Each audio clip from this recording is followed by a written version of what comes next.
Hey guys, what's going on? It's me, Jay. Here to talk a little bit about unfortunate news to report that one of the legends of professional wrestling during the territory era has passed away, and that is Bob Caudle at the age of 95 years old. Yeah, Bob Caudle got his start in professional wrestling in the state of Georgia in the 1950s as being a commentator for Georgia Championship Wrestling. From there, he moved to the Carolinas, where uh, he was on the local radio station out there in Raleigh, WRAL, out there in Raleigh. And because of that, usually what would end up happening is local wrestling promotions would get these local radio announcers and local TV announcers as their announcer. The local talent. So, for example, Ed Whaling in Calgary, Mean Gene Okerlund in the Midwest, right? Which is how he, Mean Gene, got involved with AWA. Well, Bob Caudle was the same way with regards to Mid Atlantic Championship Wrestling. And he basically became the face of Mid Atlantic Championship Wrestling, working alongside the likes of Tony Schiavone, Jim Ross, and David Crockett. His signature was "Hello, fans," and obviously Tony Schiavone was influenced by him because when Tony Schiavone started working for the Crockett's, he then would say that too, "Hello, fans." And of course, he worked with the great Gordon Soley after the buyout in 1984. We talked about before Black Saturday. And it's crazy that he would pass away around this time, not so far from Thanksgiving. Because we talked about the origins of Starrcade and how Starrcade started off as a televised pay-per-view version of what Mid-Atlantic Championship Wrestling, aka Jim Crockett Promotions, had been doing since the 1960s, which was their annual Thanksgiving show. And by 1983, business was up for them so much that they decided to broadcast it uh, in the whole territory. And then in '84, we talked about before, which was Black Saturday, Vince McMahon purchasing Georgia Championship Wrestling, and then the fans raising a stink because they didn't like WWF wrestling. So Jim Crockett had to then step in. Jim Crockett, probably the most successful regional promoter in the country at this time in the early to mid '80s, had to step in and buy Georgia Championship Wrestling, thereby extending his territory, creating the blueprint for what would become WCW.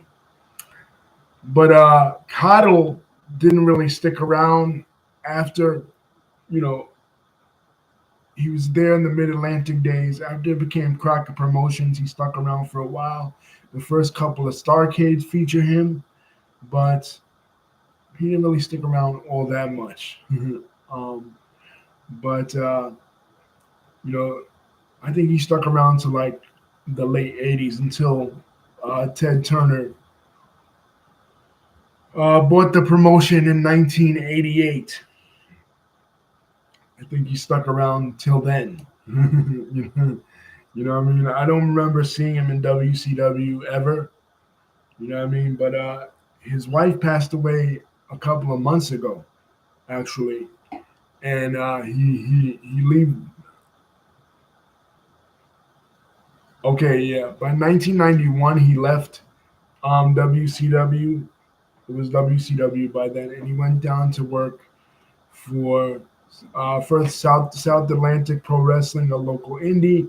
But within a few months, Jim Cornette was calling him down there to work in Smoky Mountain because that was the whole idea behind Smoky Mountain. When Jim Cornette was fired from WCW or left WCW, either way you want to slice it, in the early part of 1990, Uh, he had gotten in contact with Rick Rubin. Rick Rubin, of course, many people know the famous record producer, co-founder of Def Jam Records, along with Russell Simmons. Well, he was, he produced records he produced LL Cool J's first album.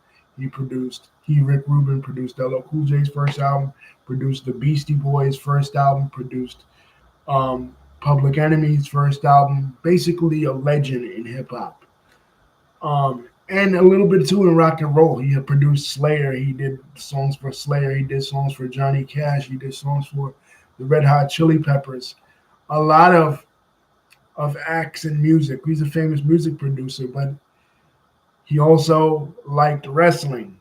But he didn't really like the way that wrestling was turning out, as far as like um, the mainstream wrestling of WCW and WWF in the early 90s. So he gets in touch with Jim Cornette. Jim Cornette also didn't like it, didn't like the direction that WCW, the promotion he was working for, was going. So he leaves WCW and he goes down to the Smoky Mountains area in Knoxville, Tennessee, and decides to start his own wrestling promotion. The tagline for it was "Wrestling the way you remember it and the way that you like it." And of course, it was a southern-based promotion, Knoxville, Tennessee. So he hires Bob Caudle. So Caudle goes down to work there. Jim Ross also, after he was let go from the WWF, also went down to work for them. And it didn't last all that long. Unfortunately, um, as Jim Cornette goes to work for the WWF in 1993, first where they were doing a talent exchange deal with the Heavenly Bodies. Obviously, Tom Pritchard's brother, Bruce Pritchard, was already working in the WWF, so he had that connection there. So they were doing a talent trade. And Vince McMahon needs an American interpreter for Yokozuna, so they hire Jim Cornette, and he becomes more ensconced in the WWF. By 1995, Smoky Mountain Wrestling is no more, so Caudle, he then starts to work on a lot of NWA reunion shows because NWA still exists, even though all the promotions have basically left the NWA by the 1990s. But last thing that Caudle did was 2022 was Ric Flair's last match. Obviously, Ric Flair, a fixture in North Carolina professional wrestling. Caudle probably interviewed Ric Flair hundreds of times, called a lot of his matches, especially from the early Starcades. Like I said, matches against Harley Race, matches against Dusty Rhodes, matches against Magnum TA, matches against Nikita Koloff. Anybody from that classical era of Jim Crockett Promotions, Caudle probably called him, that was wrestling Ric Flair, because Ric Flair was the Carolinas. Ric Flair first came to the Carolinas in 73, and Caudle from the AWA, and Caudle was working there. So, I mean, there was probably, besides David Crockett or Tony Schiavone, Caudle has to be right there. So when Ric Flair had his last match in 2022, Caudle was there calling it. And that was the last thing, like I said, that he did with regards to wrestling. Uh,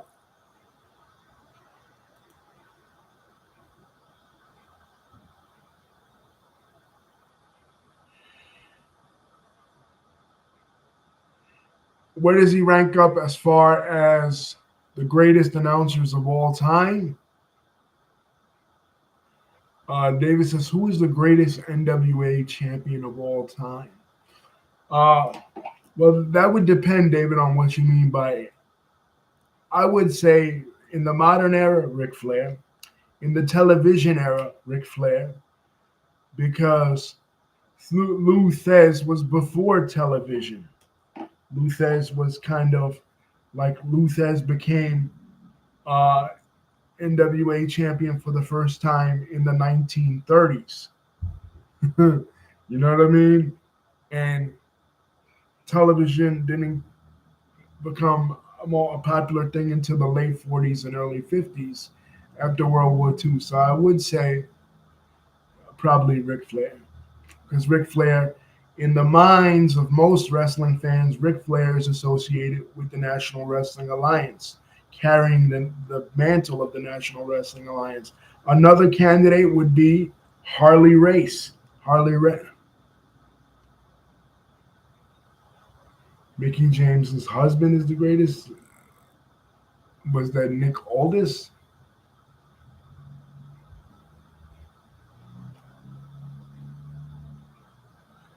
Um, I mean, David, yeah, I guess in the modern era, in the modern era, like the post. But when you say the NWA, David, you're talking about um, history. You're talking about from 1948 onward, at least. Now, Thez goes back to like 36, 37 because that's a different NWA. That's the National Wrestling Association, which existed, since the 20s. Uh, so that's a little bit different. But so there's different versions of what you mean by the NWA. But the NWA, the National Wrestling Alliance, I would say the top three candidates are probably Lou Thez, Harley Race, and Ric Flair. And Ric Flair in the cable era, because Ric Flair was synonymous with the NWA as Hulk Hogan was synonymous with the WWF.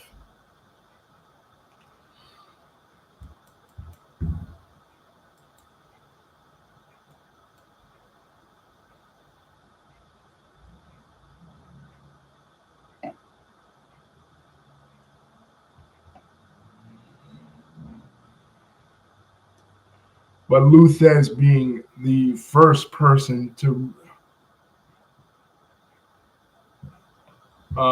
carry that mantle, because although he wasn't the first champion, Orville Brown was the first champion from 1948 onward. But Orville got into that car accident and that derailed him. So Thez was then brought in. But Ric Flair, I would say, the book that Brian Solomon wrote on Ric Flair is pretty good. The last world champion, because in a sense, Ric Flair was really the last NWA world champion. There have been others, I mean, Dave's pointing out Mickey James's husband, but Mickey James's husband is the modern era. After the NWA sort of was nothing more than an indie, because after NWA dissolved their relationship with ECW in the summer of 1994, the NWA became an afterthought in many fans' minds. But as far as an announcer, I wouldn't put Caudle up there with the likes of Les Thatcher or Jim Ross or Gordon Soley or Lance Russell. But he ranks up there for now. So Bob Caudle, as Bob Caudle would say, so long for now. Rest in peace, Bob Caudle. So long for now. And condolences to his family. Like I said, his wife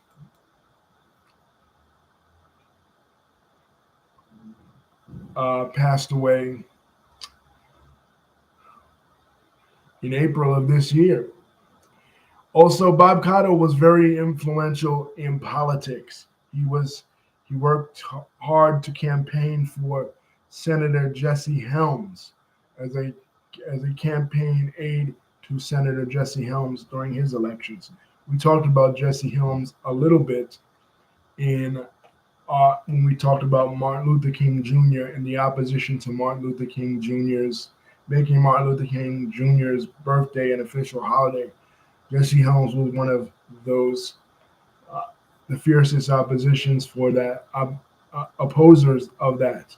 You know what I mean? But so Caudle was a staunch Republican as well, but he was heavily active in the politics of his local community. Rest in peace, Bob Caudle. So long for now.